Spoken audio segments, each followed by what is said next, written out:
Hello, hello, friends, and welcome to the Wake Up with Giants radio show. I am Lady Luck, and I am joined here in studio today with Ryan the Lion, Dr. Will Moreland, and John Absey. We are so excited to have you join us today because today we're going to be talking about how to overcome perceived limitations. I love this topic so very much because so many times in our lives we feel like we've hit that wall or we feel like we can't get over that hurdle or we're stuck somewhere and it's all in our head, it's all in our perception. So I'm going to take us right over to Dr. Will Moreland to get us started into this topic. Welcome.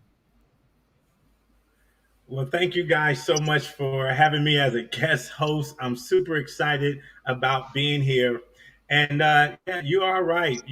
So many of us are faced with obstacles and perceived limitations.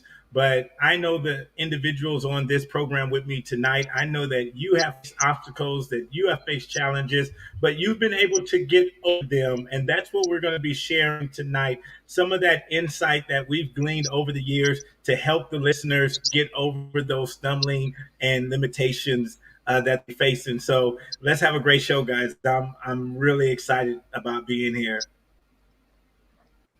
Yeah, we're definitely excited that you're here. Maybe give some of the viewers some of your background too, Dr. Will, and what you do, and then let's dive into how to overcome those and what the average person could do when as they feel like that they've got limitations, and we'll just start moving through that. Is that all right? That's perfect. So just to and thank you for that, Ryan. My backstory is going to lend to my backstory will give some perspective to what we're talking about, because I know people that may be checking in right now. You say, "Well, man, this guy is a doctor. What does he know? What? How can he relate to me?" Well, I didn't start off as a doctor. I'm originally from this little city, Compton, California. So I don't know if any of you are familiar with a little city called Compton, California. But when I was growing up in Compton wasn't a nice place. As a matter of fact, they said our city was literally the worst city in America. So if you can imagine what that is kind The of absolute like worst. Like you're talking growing up like the in, bottom of the list of all of the cities. right. So if you lived anywhere other than Compton, then your start was better than mine, right? Oh my goodness. We got And city of so Compton, growing city of up, Compton going on, right? In the city. I love it. right. And so, I don't want to make it seem like it was all bad, because I grew up in, how they say it was the worst of times and the best of times. And certainly that's what it was. Yes, there was gangs, but at the same time, I lived with my mom and my grandmother, and our house was filled with laughter, it was filled with love, it was filled with excitement. And so inside the house, I didn't even realize what was going on outside, but definitely there was a lot going on, outside, and that could get you into a lot of trouble. And I found my piece of trouble. I found my being on the wrong side of the road. And to fast forward the story, around the time I was 18, I got in trouble. I got arrested, and I'm sitting in front of a judge, and this judge tells me, "Mr. Moreland, you're going nowhere fast. You're getting ready to mess up your life. So what are you going to do with your life?" And he gave me this opportunity. He says, "I'm going to allow you to leave my courtroom, but I want you to return in 2 weeks and tell me what you're going to do with your life." In those 2 weeks, I didn't know what I was going to do. I was lost. I had just said in my mind, well, I'm going to jail because I don't have anything else to tell this judge. I'm going to do it my life. And 2 days before I had to show back up in court, I was walking around a mall, and a gentleman by the name of Corey Oliver came up to me and said, "Have you ever thought about joining the Army?" And in that moment, even though I had never thought about joining the Army, I said, "You know what? The judge may go for that. He may think this is a great idea." So I looked Corey in the face and I said, "Hey, I'm going to go to the Army." And I told him I was ready to join. He looked at me like I was crazy, because he eventually says, Man, I've been walking for almost able to get no one to join the army because people in my neighborhood, man, they didn't join the army. But eventually it all worked out. I was able to join the military. And that's when my life really started to take a change for the better. I got around some great mentors and they began to tell me about personal development. And I fell in love with personal development. I fell in love with leadership. I fell in love with this idea that you can change your life. I fell in love with this idea that your past didn't have to become a prison. I fell in love with this idea that I had the power of choice. And that's what everybody listening to us tonight has. You have the power of choice. No matter what your situation is right now, you have the power of choice. And Ryan, I think that's a great jumping off point in terms of talking about each of the choices we've made to make our lives better. Yeah, for sure. I love that because anybody in the audience, anybody that's listening on the radio or joining us on social media can sit there and look at their life. You can't get in a worse city. That's the thing that's this rings true, right? So you can't be in a worse city than Compton, ranked dead last of all of the cities. So circumstance doesn't have to dictate what you become. I heard it once said that circumstances are rulers of the weak and tools to the wise. There's choices inside of all of our circumstances. Where you are, though, is where you are. You didn't have a choice. Were you born and raised in Compton? And there's a little bit of a delay there. There it is, yeah. Yeah, so born and raised, your circumstances are your circumstances. They are what they are. And wherever you at home, wherever you are, is where you are currently.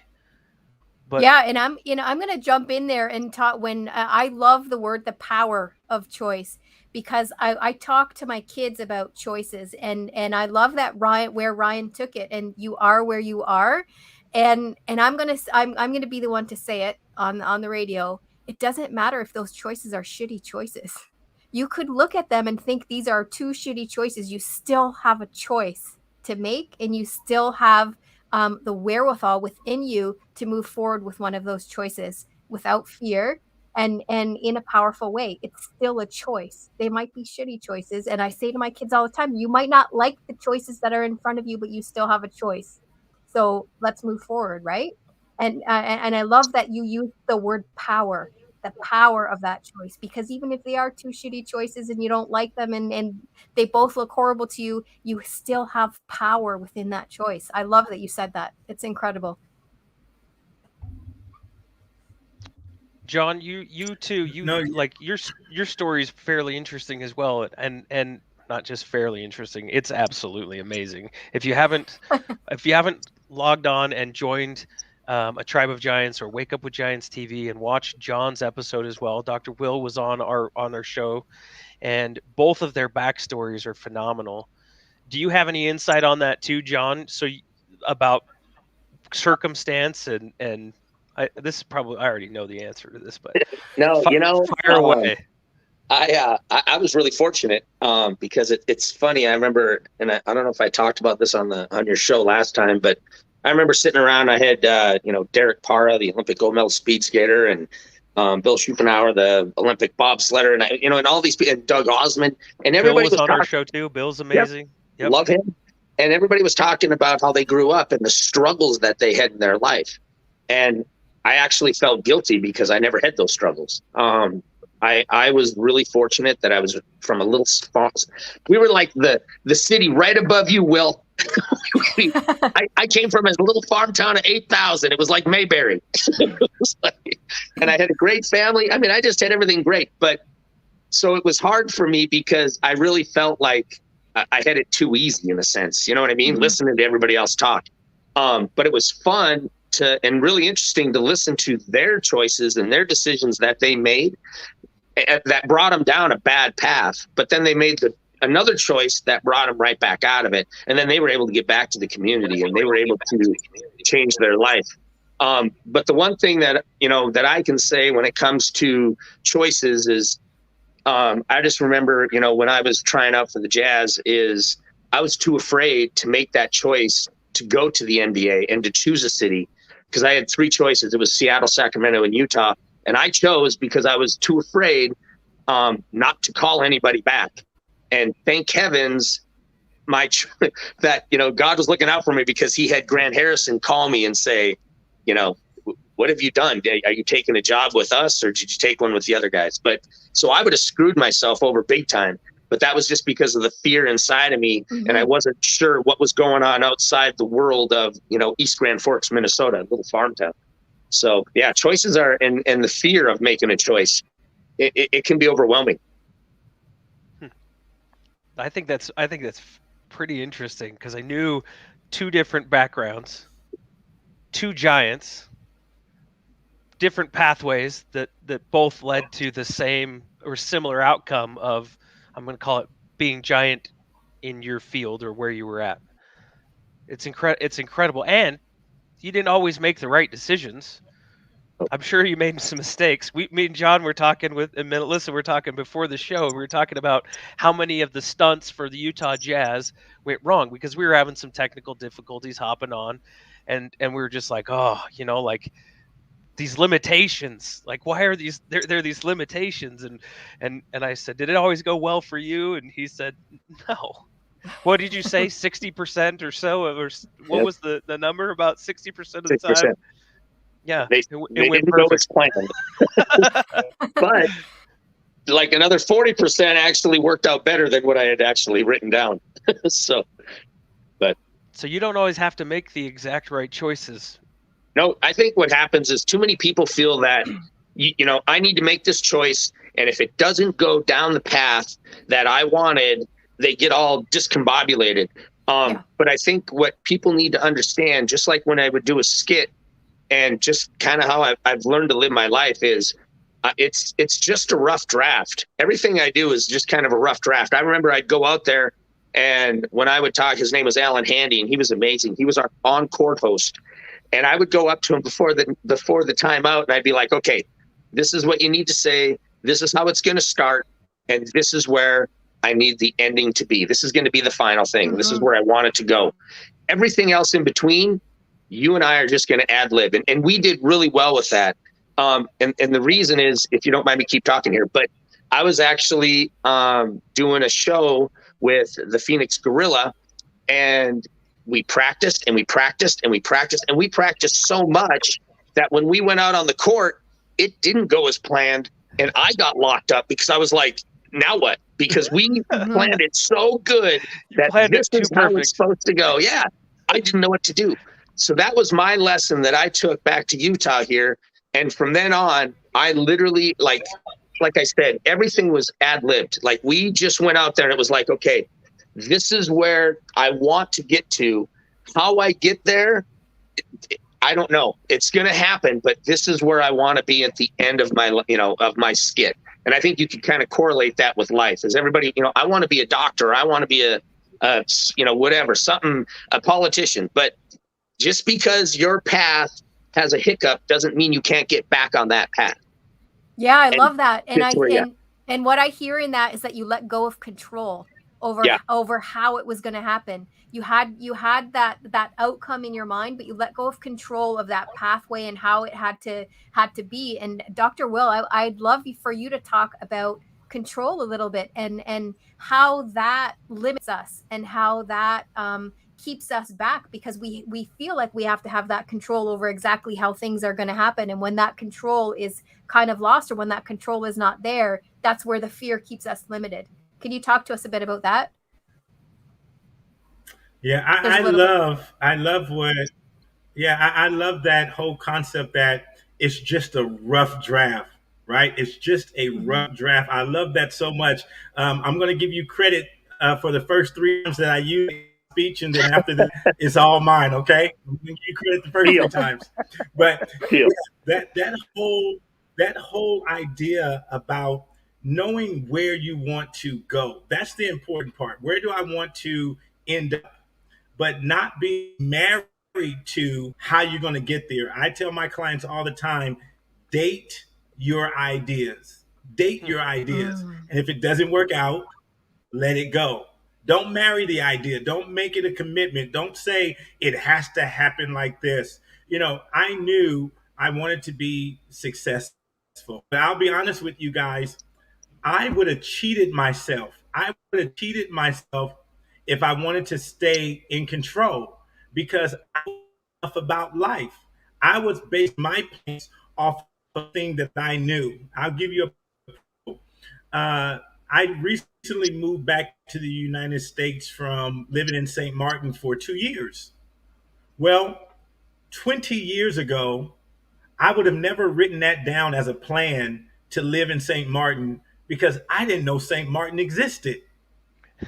So I would have cheated myself from the opportunity of living in St. Martin if I was just stuck on, back 20 years ago, all I knew was the only island per se I knew was Hawaii. And then they started having the commercials come back to Jamaica. And so those are the two only islands that I knew about, right?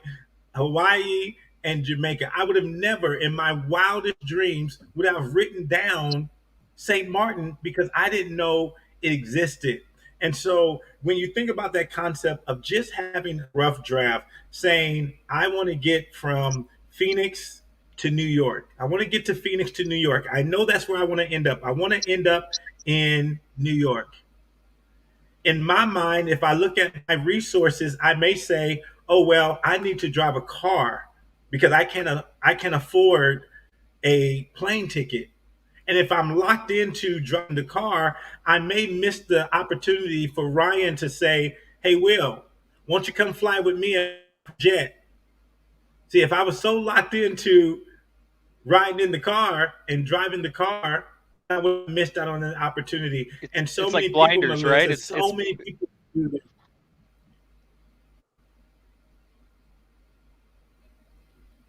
I think I interrupted and caused chaos in the voice I stream know there. there's a Sorry delay about that. there. And I of course, what I heard too, Dr. Will, is so if I remember right in the show that we did, you talked about we don't know what we don't know. We don't know what we don't try.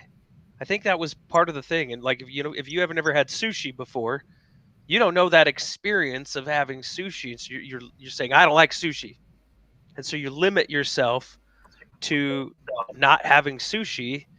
This is, you can apply it to this where it's you're limiting the universe, God, source, whatever you want to call it, divine intervention, luck, blessings.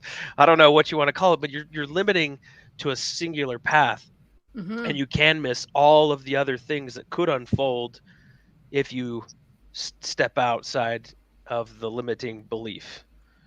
I I kind of No, I think about myself too in this, and I'll wrap up, and then you can take it from there. But sometimes I feel like, well, who am I? Who is Ryan to be able to be able to receive? I have these limiting beliefs because of, and we talked about this too in another show just recently about the limiting beliefs that may be ingrained because of our parents' upbringing, or our social fabric, or the friends, the neighbors, that it's done this way because it's always been done this way. Hmm. Grandma cuts off the ends of the ham because it makes it taste better. That's what we heard. No, she just cut them off the ends of the ham because it fit in the pot that she had. Right? We probably heard that story. But it's beliefs that are passed down. I sometimes get caught up in almost like a worthiness cycle. Like, who am I to be able to have those things? Um, can you talk through some of that and how? Yeah, generational DNA. That's a comment that just popped up. Hmm. Um, that might be passed down. Can you talk about some of that and the limiting beliefs around that, and what Dr. Will would do to fix a Ryan Morris? yes. So we're all born into a all of us are born into a box. Whatever family that we're born into, whatever situation that we're born into, it's a box until we decide one day that we're going to step out of that box and see what's on the outside of that box. So for me, and we talked a little bit about when I was on the show, Ryan, I talked about being born in Compton, California, where everybody in my neighborhood looked like me, sounded like me. We all ate the same foods. We all went to the same places. So even when I joined the military, my whole world exploded because I'm meeting people from across the United States that was having different experiences than me, and it just literally blew my mind because I thought the entire world was as if I saw it. I thought everybody had the same experiences as me. I thought everybody listened to the same music as me. And so, especially in an African American man, I was talking to other African Americans who grew up in Louisiana, and they would tell me, "Oh, every summer, we would go down to the creek and we would go fishing." And I was like, "Fishing? Man, we don't fish. What are you talking about?"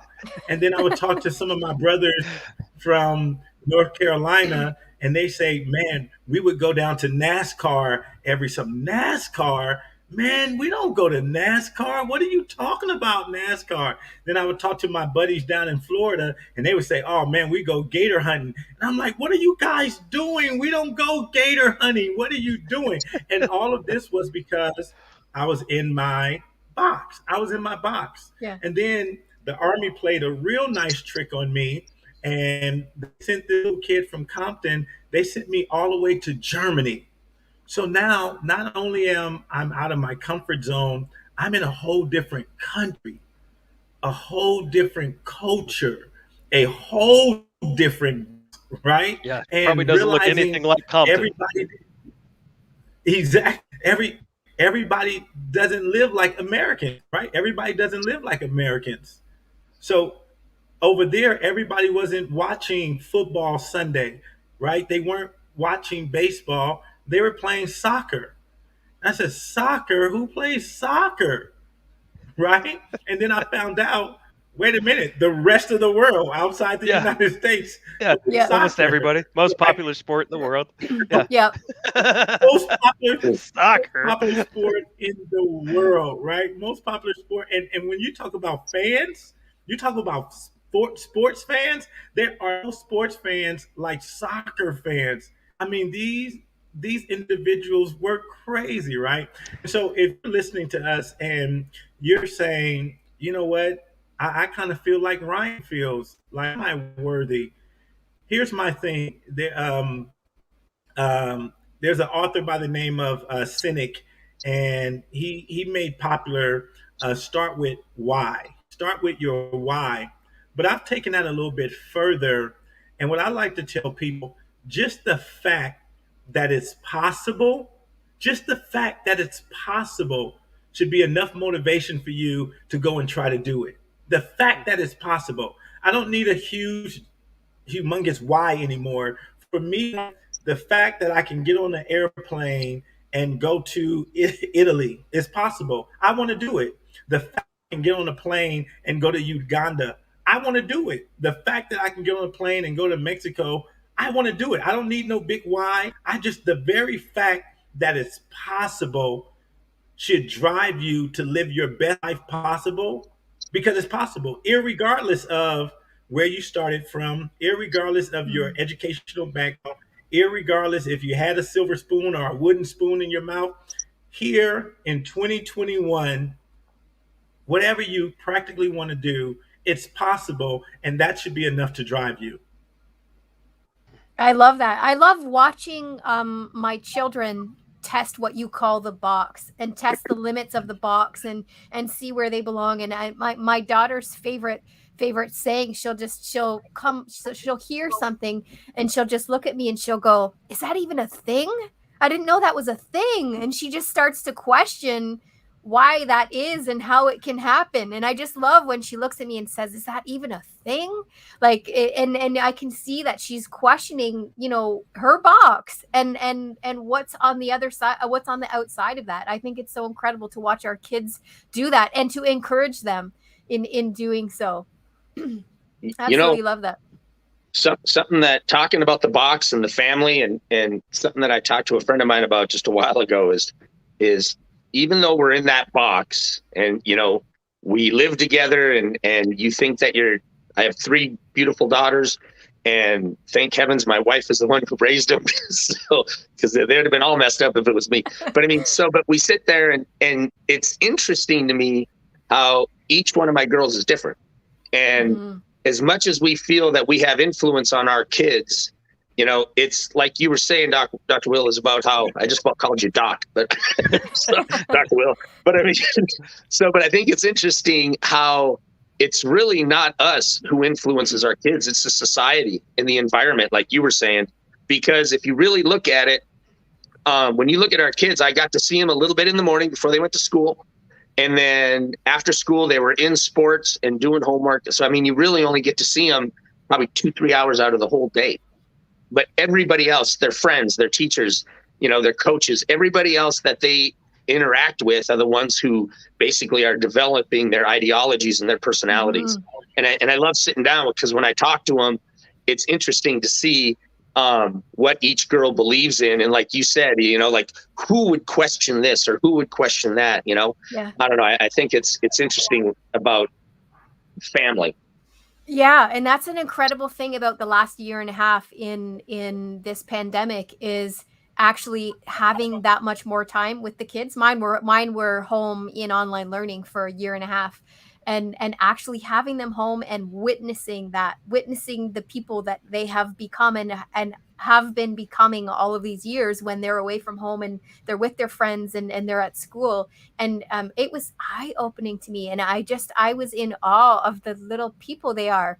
Like my daughter's 10, my son is 12, and I'm in awe of the people that they are and the people that they become. And sometimes I just look at them and go, where did you hear that? Where did you get that from? Like it blows me away, some of the thoughts and the ideas that they have. And that, like you say, it's been influenced outside of the home from somewhere else.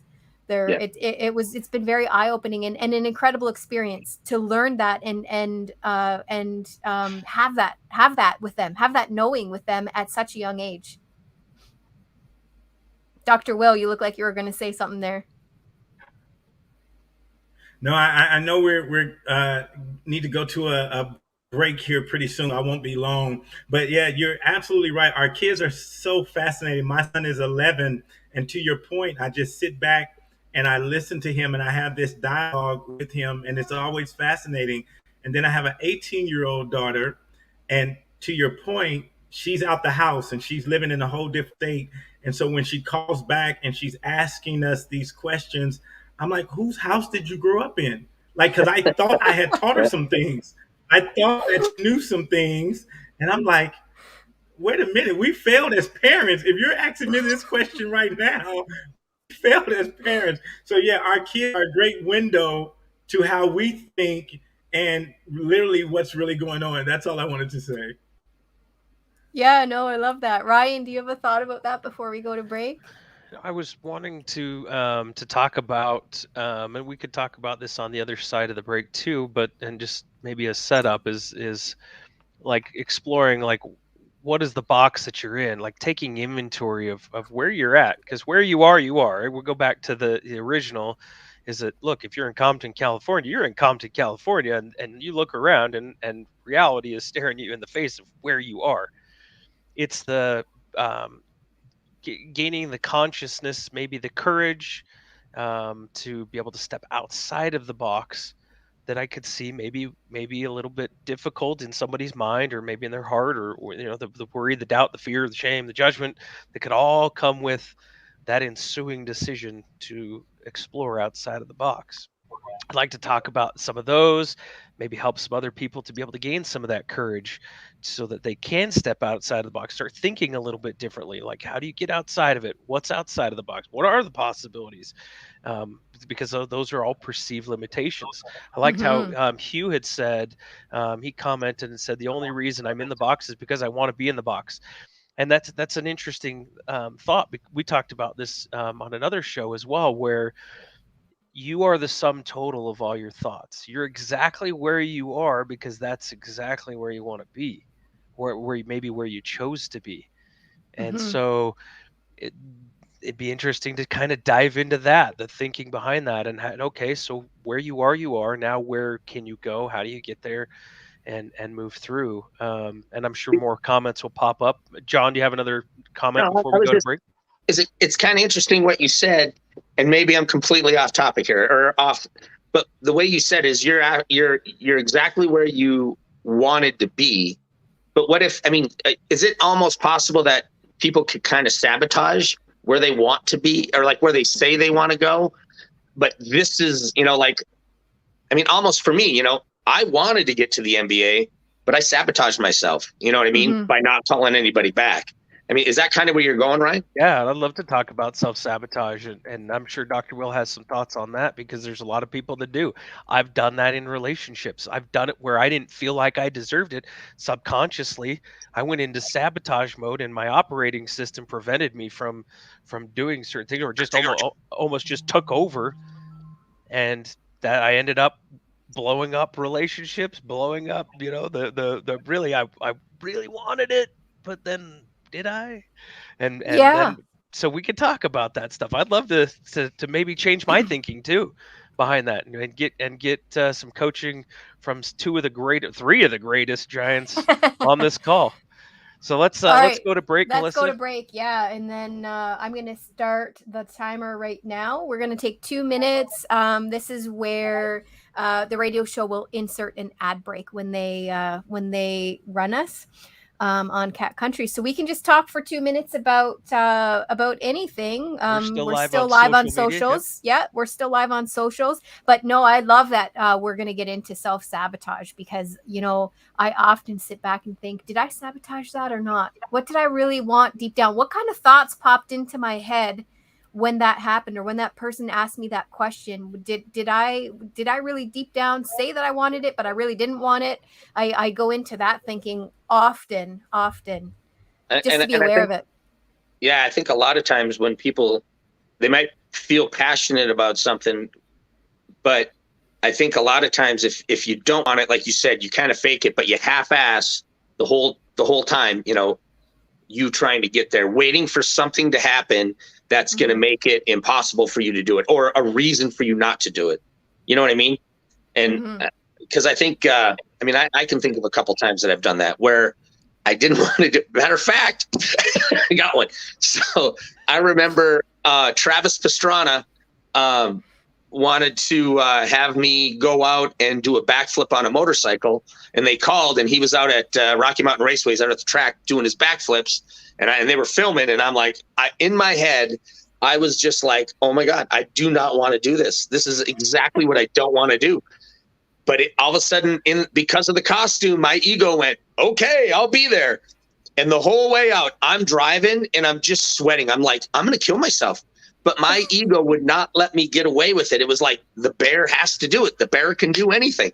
And in my head, I'm going over, how the hell am I going to backflip? And just before I get there, I get a call, and they're like, hey, Travis was trying to triple. The bike landed and hit him in the sternum and hurt him. And he's on his way to the hospital. That just rhymed on accident. Hurt him in the sternum.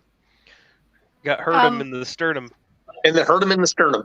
And thank heaven. I mean, I feel so bad. Travis, I'm sorry. But I seriously, it was one of those things. I remember I was driving out slow, just praying for something to happen. And unfortunately, it was him getting hurt. And I turned that truck around so fast, went back. I was like, oh, thank heavens. Oh my goodness. And on that note, I'm going to bring us back from commercial break, and we're going to welcome all of you back to the Wake Up with Giants radio show. I am Lady Luck. I'm joined here in the studio with Ryan the Lion, Dr. Will Moreland, and John Absey. And today we're talking about how to overcome perceived limitations. Welcome back. And I think what we're going to do is we're going to dive right into self-sabotage. On the break on socials, John was telling us this incredible story about his thought process, and saying that he wanted one thing, and thinking in the back of his head that he didn't really want that, he wanted something different, and he was talking about how it manifested. And I'd love to have Dr. Will talk to us about self-sabotage, and how sometimes we can manifest something different than what we thought we wanted. Yeah, amazing story, John. As you were talking on the break, I was thinking about this story. When I moved to St. Martin, my house was on this very steep hill. It was on this very steep hill. And my car, I hadn't purchased a car there yet. And so this hill was steep. And in my mind, I kept telling myself, I said, man, if I walk down this hill, it's probably going to take me a half a day to walk back up. It's probably going to take me about a half a day to walk back up. So I was there for about 3 weeks. And unless I had called a friend to say, hey, I'm going to walk down the hill, I'm going to go to the store. Hey, can I get a ride back up the hill? Because I don't keep hill. I did this for about 3 weeks. I did this for about 3 weeks where I talked myself and I created this whole thing like it's going to take me years to walk up this hill. Then one particular day, I ended up at the bottom of the hill and I couldn't get in contact with anybody. And I said, man, I'm gonna have to take this hill. And I remember I stood at the bottom of the hill for about 10 minutes, telling myself how hard it was gonna be. I was telling myself, man, my feet are probably gonna hurt, my back is probably gonna hurt. And I remember setting my clock. I said, I'm gonna set my clock so I could see how long it's gonna take me to get up this hill. Never doing this again. I start going up the hill. I get up the hill, no problems. I look at my watch. It took me 4 minutes to walk up this hill that I had been afraid of for 3 weeks. That I was stuck in the house some days because I said, "Oh, I don't have a ride back up the hill, so I'm not gonna go down." But for 3 weeks, I talked myself, and so many of us do that. We Mm-hmm. create an ending that doesn't even exist. We create an ending that doesn't even exist. So, Ryan, you were asking, how do we get out of that? I think when I was on your show, I started talking about what I did for me to break through a lot of these limitations. I went on what I called my clarity journey. I went on what I called my clarity journey. I needed to find out where in life was I stopping myself? And Ryan, you talked about it earlier about certain things that we say we can and can't do. And so on this clarity journey for about a year, I went skiing, I went whitewater rafting, I went camping. I did all these things that I had never done before in my life. I wanted to know if it was the truth for me. People had told me it was the truth, but I needed to know if it was true for me. Know if I really like horseback riding or I didn't, because I heard so many other people say, "Oh man, you get on that," and so I took on their limitation. I took on their fear.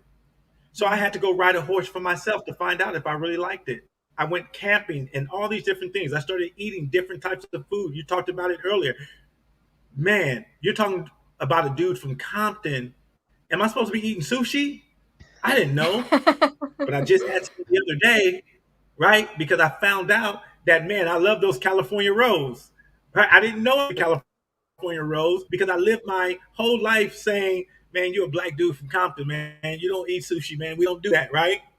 But I love California rolls, and so for anybody that's listening to us today, challenge what you think is truth. See, here's another thing that happens, guys, in being birthed into this box. If you think about it, the foods you eat are the foods that your parents cook for you. You don't know if you like Mm-hmm. those foods or not. It's just because your parents cooked them for you. The Mm-hmm. music that you, it's probably because that's what your parents played in the car. But there's a whole plethora of music out there that you may like, right? The majority of how you think and what you think about is probably because I was having a conversation with my daughter. Once again, she's off on her own now. And I had the conversation. I said, Kara, your mother and I, we raised you as a Christian because that's what we were. And this is what we believe. But now that you're an adult, you're out there on your own, you need to investigate your belief. Don't just default to our belief. I've done the work to believe why I believe what I believe. I want you to go out and do the work. And if you have any questions, we're here for you. We're here for you. And so my daughter began to do that, and she came back with questions. And literally, if you look, you can't see it, but here on my wall, here on my calendar, we created a Bible study for my daughter because she was having all these questions. She was going out there experiencing different things, and she was like, "Well, Dad, I was at this place and they said this." I said, "Well, you know what? Let's just have a Bible study." And so every Sunday now, 7 a.m., I have a Bible study with her to tell her about the faith that I believe in and to see how it pairs up to what she's learning and what she wants to believe. And so I would say challenge what you believe to be truth. Don't just take it as truth Mhm. because someone said it was truth, whether it was your parents, whether it was your teachers, whether it was your ministers or whatever. Go out there and challenge the truth. And whatever is truth, it'll stand up for itself. Yeah, and I'd love to add to that to, really be mindful about how much information you're taking in and where you're taking it in, and have the courage to step back from certain spaces, whether it's stepping back from the news, whether it's stepping back from a group of friends that is always having chatter that might make you feel uncomfortable or might make you feel overwhelmed or might create those limiting beliefs inside of you. Have the courage to step back from that and really evaluate for yourself and know that if those people or those things eventually aren't in your life, it's okay to let go of certain things, to let go of certain routines that you might be in, or certain friendships that you might have, or certain circles that you might be in, to step back in order to challenge those things and figure out what your path is and what your beliefs are. Lots of times those people create those beliefs in us, and sometimes it's our own family, and it's just because they love us. And I think I told this story before. When I work for Canada Customs, that's my part-time day job. I have tons of day jobs, but that's my part-time day job. And I've been working for Canada Customs for 20 years. And I remember when I first started, I was an actual officer at the border in Fort Erie, Buffalo border. And this was before we were armed with firearms. And I had to go to personal protection training, and I was very quiet. I was very shy. I was going to have to speak to the public every single day. And I was trying to come out of my shell. And here I am standing in personal protection training, and I've got a baton in my hand now. And I'm in scenarios where I have to scream at someone, scream at a client, and tell them to stop. And I literally have this baton in my hand, and I couldn't scream loud enough. It was everything I wasn't. And the instructors kept telling me louder, louder. You have to have this presence, right? And I was just so shy, and I didn't have this presence. And I remember crying about it in my mother's kitchen one day. I don't know how I'm going to find it within me to be this person that I need to be to do this. And she looked at me and she said, "That's not you. You can't do that." And that was my mother's limiting belief. And she thought that she was loving me in that moment and protecting me from that thing in that moment. But that was her limiting belief. And when I heard my mother say that to me, that was what I needed to go there and say, "I'm going to do this. You think I can't do this? I'm going to show you that I can do this." And that's what actually pushed me to go and do it. But because I wasn't going to bow to her limiting belief, the belief that she was putting on me, the limit that she was putting on me, right? But sometimes we don't have that courage to do that. Sometimes we hear that from our loved ones or from our friends, and we allow that to limit us. So we have to have the courage to be able to step back from that. And if that means step back for good, that's okay, in order to find your place. Does the Jazz Bear ever get scared? Because I kind of felt like the Jazz Bear could do anything. Like he was close to Superman. Like I went to jazz games I've been going for 30 some odd years. My dad still does have season tickets. Watch John from the beginning, and I swear I swear you did like some of the craziest things I've ever seen in my life. But was there ever fear inside of the challenge of coming up with something new or doing something new or stepping outside of the box of what was smart and safe and good and whatever the limiting beliefs that OSHA would probably put on you? I don't think you should use the word smart. Let's go right there right now. No, it's kind of funny because and there always is a fear when you're doing something new. And especially for me, like when I was doing a new skit, and just like you said, Melissa, is the fact that a number of times, and I love these moments because I deep down inside believed in something, but nobody else did. And when they were telling me that it won't work, we can't do this, we can't do that, but I was so determined to prove them wrong. And I remember a number of times where they were just like, oh, we just don't see how it's going to work and this and that. And I'm like, you guys just have to trust me. And I'd go out on the floor and pull it off. And I just remember the best feeling in the world, because I love this man to death, Grant Harrison, as I was walking off, he'd give me a thumbs up. There's the camera right there. He'd give me this thumbs up. And it just made me feel so good that because I believed about, in it, in my heart was the driving force. And it wasn't about proving them wrong.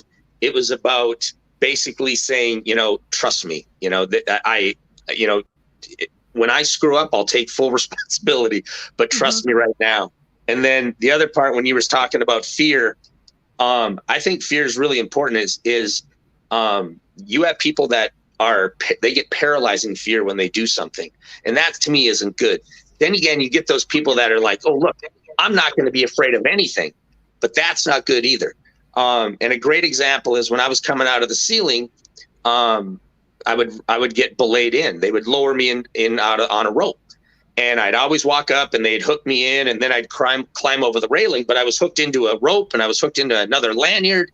But one day, just because I lost all the fear, I walked up and I don't know what I was thinking, but I crawled over the railing without hooking up. And I remember I was standing on the beam, and all of a sudden I could see the guys that are belaying me, and they're freaking out. I'm like, what's going on? They're like, you're not hooked in. And it was because I became so comfortable and I lost the fear. And after that, I was like, no, I got to have some fear. You got to respect everything that you're doing. I don't care how easy or how simple it is. There needs to be a little bit of respect or fear, to do it. Otherwise, you could, make a big mistake like I almost did. Silence, because it's I know. we're thinking about falling from the rafters, and that's a long ways. I think Dr. Will's gonna say something, and so I was waiting because there's the delay there, right? Yeah. No, John is absolutely, John is absolutely right. When you think about pushing the limits, and that's what he did for 20 plus years. And no pun intended, but you got to put on your bear suit, right? That's what you did, Melissa, when your mom said that you wouldn't be able to do it. You borrowed, right? You borrowed courage from somewhere. I remember reading about John one time, and he talked about that. He talked about when he put on that bear suit, it removed the fear from him, right? He was now a different person to accomplish what he needed to accomplish. And sometimes we have to do that. I tell my clients all the time, if you don't believe in yourself right now, borrow my belief in you until you believe in yourself, because I believe in you 100%. Borrow my belief. I believe that you can do it. So just borrow my belief and go out there and do it.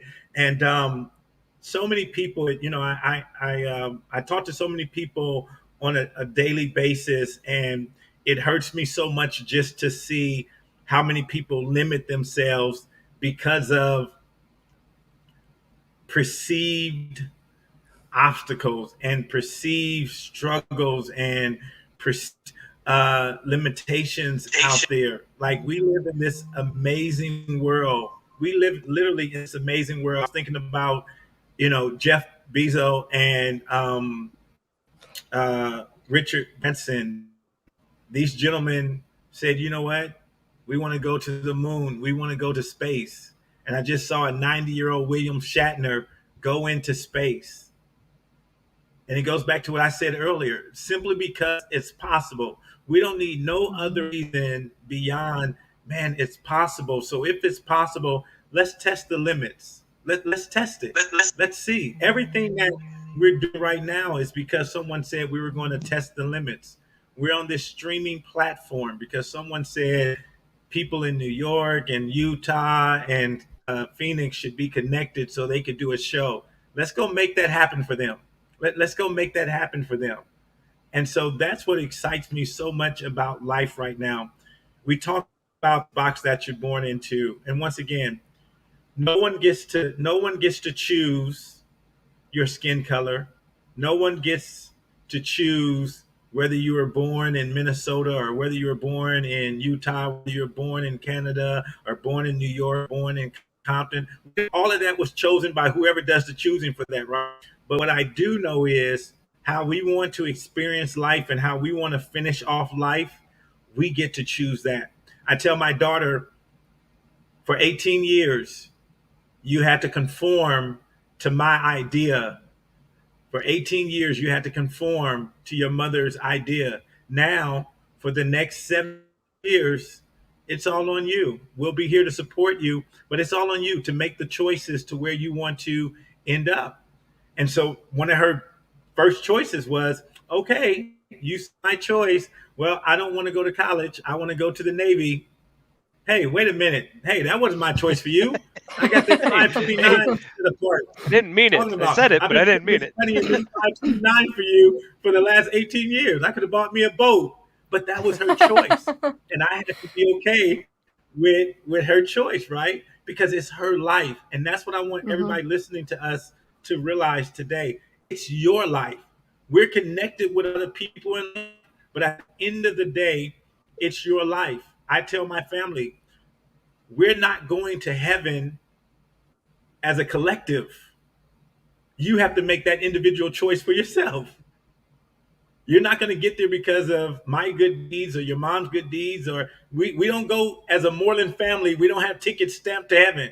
Each of you have to make that individual choice Dang it! yourself. I was And counting that's what on I each was of us have counting the on my mom opportunity or to make. dad. I was drag me along with them. Do some extra good to get Ryan in.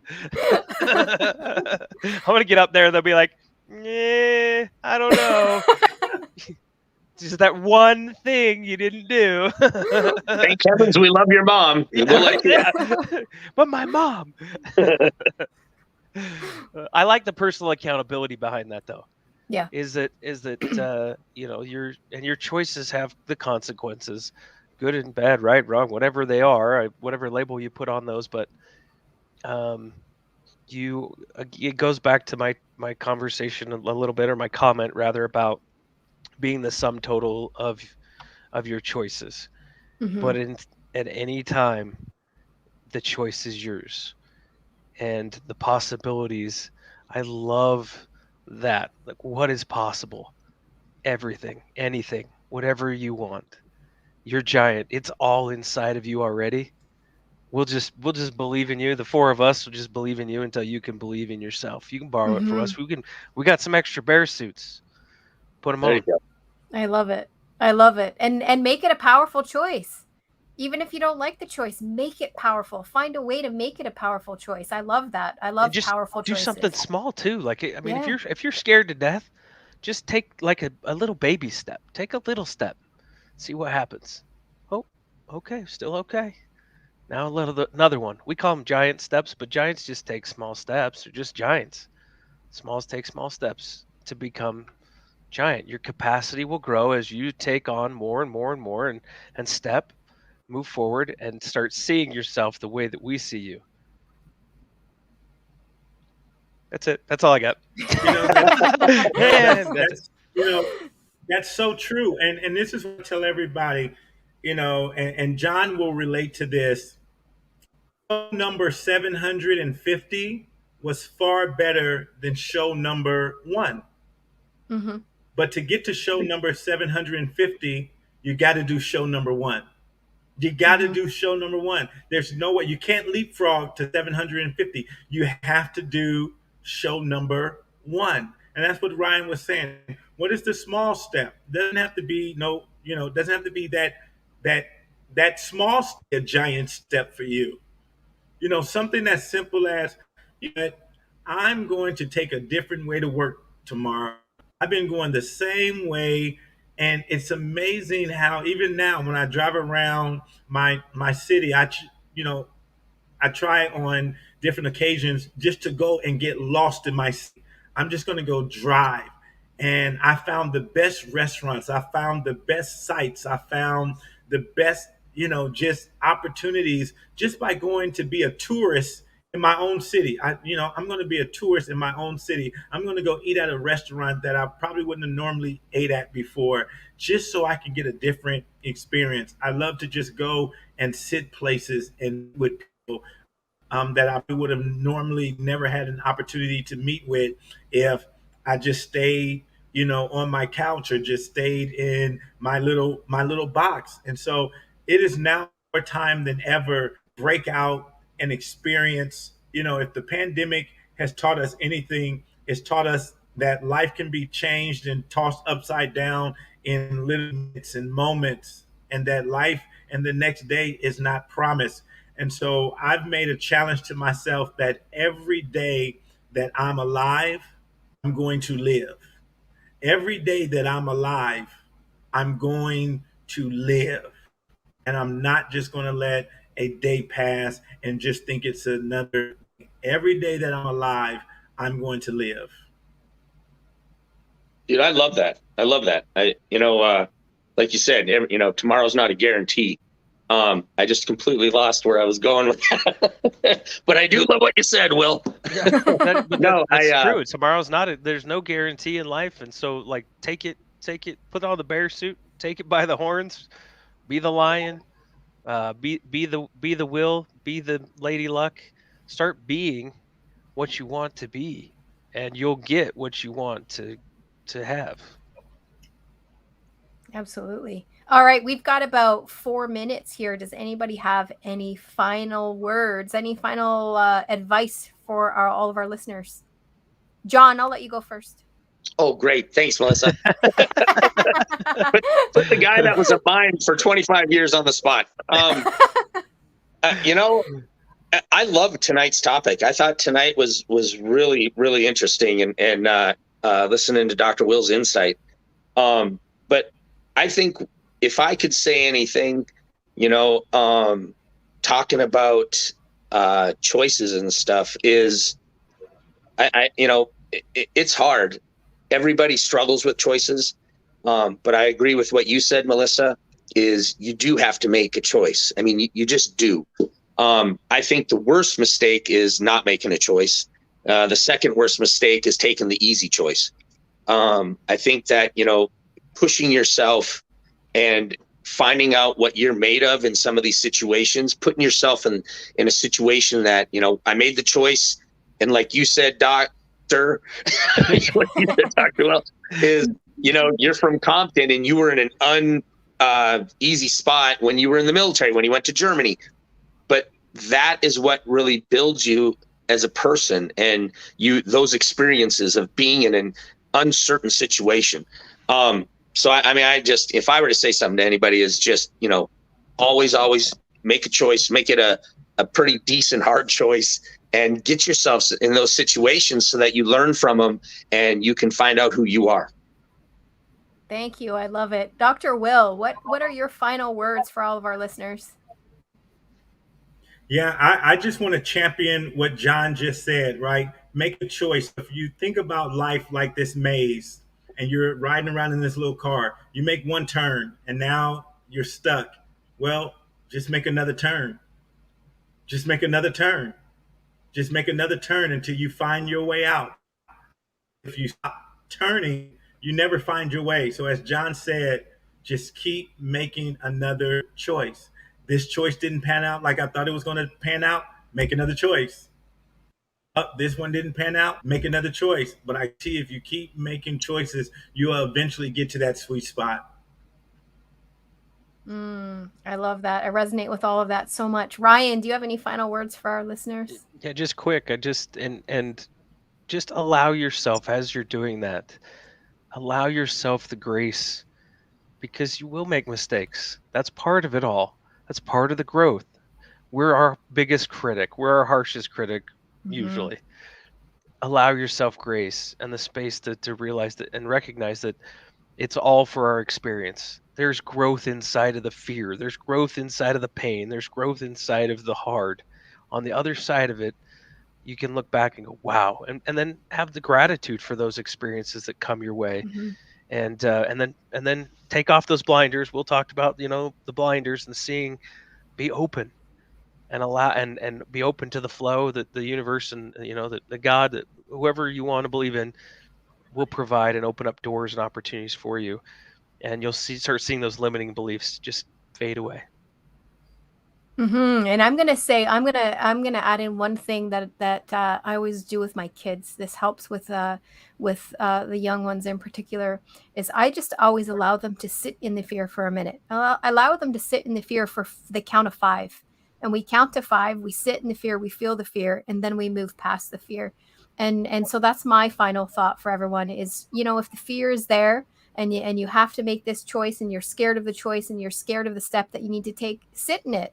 Allow yourself to feel that fear. Count to 5, or even if it's an hour or half a day, sit in the fear. Allow yourself to really feel through it, and then move forward with your decision. So those are my final thoughts. And Beautiful. I see that we are at time. So I'm going to say thank you so much to both Dr. Will Moreland and to John Absey for joining us today in studio. So grateful for the Thanks both for of all you. you do. Wow, Oh, you're amazing humans. It was absolutely a pleasure to have you both here with us today. This was such an incredible topic, talking about how to overcome perceived limitations. Please do reach out to Dr. Will Moreland or to John Absey on Facebook. You can find them both there. If you'd like to delve deeper with either one of them, please do make sure, if you haven't gone to our YouTube channel, Wake Up with Giants TV, please do like and subscribe there. And we will join you again next week for another episode. Thank you so much. Bye-bye. Bye, everybody. Yay, we're still live on social media for just 1 second, but we want to thank social media for all that you've done and appreciate your time, Giants. So thank you so much for all you do. Without you at home and without you watching, your support, this wouldn't be possible. But more importantly, you're being giants to many other people, just by being and growing and stepping out and doing the best that you can every day. So thank you, Giants, because you guys are amazing. We see you. We love you. With that, we'll end social media too. All right. Love you guys. Bye-bye. Thank you.